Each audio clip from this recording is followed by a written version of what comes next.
પાટણ લોકસભાની ચૂંટણીમાં આ વખતે ખૂબ જ રસ્સાકસીનો માહોલ સર્જાયો છે। ત્યારે દરેક રાજકીય પક્ષો પોતાની જીતના દાવા સાથે નામાંકન પત્ર ભરી રહ્યા છે। ત્યારે આજરોજ ભારતીય જનતા પાર્ટીના ઉમેદવાર અને વર્તમાન સાંસદ ભરતસિંહ ડાભી હજારો કાર્યકર્તાઓ સાથે રેલી યોજી પાટણ કલેક્ટર કચેરી ખાતે પોતાનું નામાંકન પત્ર દાખલ કર્યું હતું। પાટણની MN હાઈસ્કૂલના મેદાનમાં હજારો કાર્યકર્તાઓ અને પાટણના અગ્રણી આગેવાનો તેમજ સંતો મહંતોની ઉપસ્થિતિમાં ઉમેદવાર એવા ભરતસિંહ ડાભીએ સભાને સંબોધી હતી અને જંગી બહુમતીથી જીત થાય એવા આશીર્વાદ જાહેર જનતા અને સંતોના મેળવ્યા હતા। સભામાં લોકગાયક જિગ્નેશ કવિરાજ પણ ઉપસ્થિત રહી સંગીતના સૂર રેલાવ્યા હતા। સદર વિજય સંકલ્પ સભા ગુજરાતના પૂર્વ મંત્રી કેશી પટેલ, ધારાસભ્ય લવિંગજી ઠાકોર, ખોડાજી ઠાકોર, જિલ્લા પ્રમુખ દશરથભાઈ ઠાકોર, નદાજી ઠાકોર, પૂર્વ ધારાસભ્ય રણછોડભાઈ દેસાઈ, APMCના ચેરમેન સ્નેહલભાઈ પટેલ, વિનયસિંહ ઝાલા, બ્રહ્મ સમાજના આગેવાન હરગોવનભાઈ સિરવાડિયા, ભારતસિંહ પટેશરિયા, અંદાભાઈ ચૌધરી, ડાયાભાઈ પિલિયાતર, સુખદેવભાઈ સોઢા, જયશ્રીબેન દેસાઈ,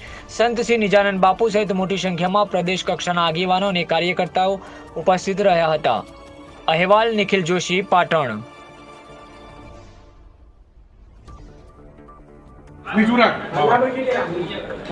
લોકસભા 3 સીટ ઉપર વાજતે ગાજતે મહેસાણા, બનાસકાંઠા, પાટણ ત્રણેય જિલ્લાના કાર્યકર્તાઓ સાથે, પ્રદેશના નેતાઓ સાથે, સર્વ સંગઠન સાથે આજે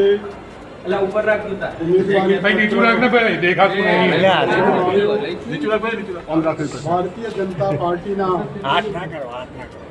ઉમેદવાર તરીકે પાર્ટીએ મારી બીજી વખત પસંદગી કરી। ભારતીય જનતા પાર્ટી વિકાસની રાજનીતિ કરતો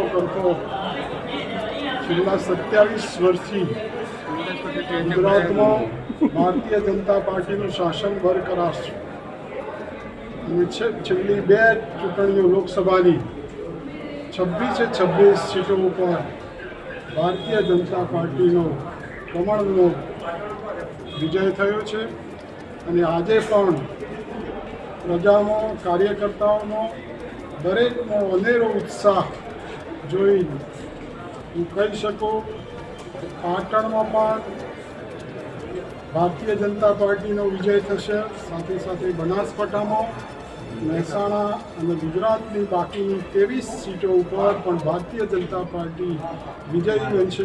26 સીટો ઉપર ભારતીય જનતા પાર્ટીનો કબજો રહેશે।